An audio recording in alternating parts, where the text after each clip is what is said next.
Saving money is more about building consistent habits than making huge sacrifices. Here's a practical, step-by-step guide to help you keep more of what you earn. Start by tracking your spending. You can't fix what you don't measure.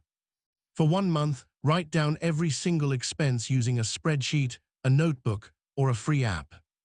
The goal isn't to judge yourself, but to see where your money is actually going.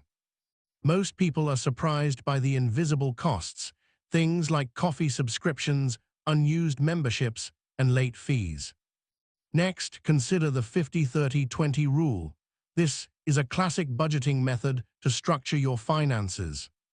Allocate 50% of your income to needs like rent, groceries, utilities, transportation, and minimum debt payments. Then 30% to wants such as dining out, streaming services, hobbies, and shopping. The remaining 20% goes to savings and debt, building your emergency fund or making extra debt payments. If 50% for needs isn't realistic, try the 80-20 rule. Pay yourself first by saving 20%. Then automate your savings. Willpower is finite, but automation removes the need for it. Set up an automatic transfer from your checking account to a high-yield savings account on payday. And if your employer offers a 401k match, contribute at least enough to get the full match. It's literally free money. When it comes to cutting costs, focus on the big three: housing, transportation, and food. These categories make up the bulk of most budgets, so small percentage cuts here yield massive results.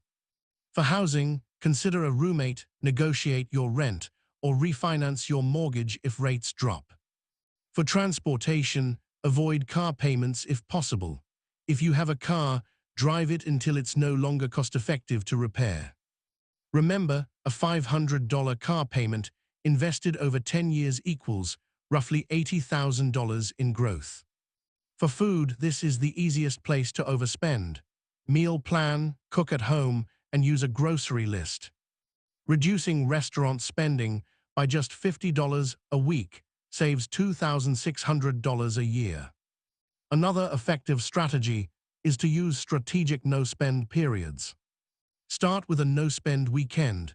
No dining out, no online shopping, only free activities.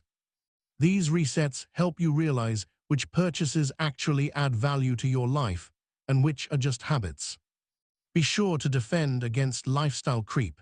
When you get a raise, don't immediately upgrade your lifestyle. Instead, funnel that increase into savings before you get used to having it. The formula is simple. And build an emergency fund first. Save a $1,000 starter fund before paying down low-interest debt. Once that's done, aim for 3 to 6 months of living expenses in a separate, easily accessible account. Finally, watch out for common traps. Pay off your credit card statement balance in full every month. Audit your bank statement for recurring charges and cancel any subscription you haven't used. Avoid convenience fees like ATM fees and delivery app fees, which are pure waste. The single most effective tip is this: view saving not as what's left over, but as a non-negotiable bill you pay to your future self. That is all we have for you in this video. Thank you for watching and subscribe for more.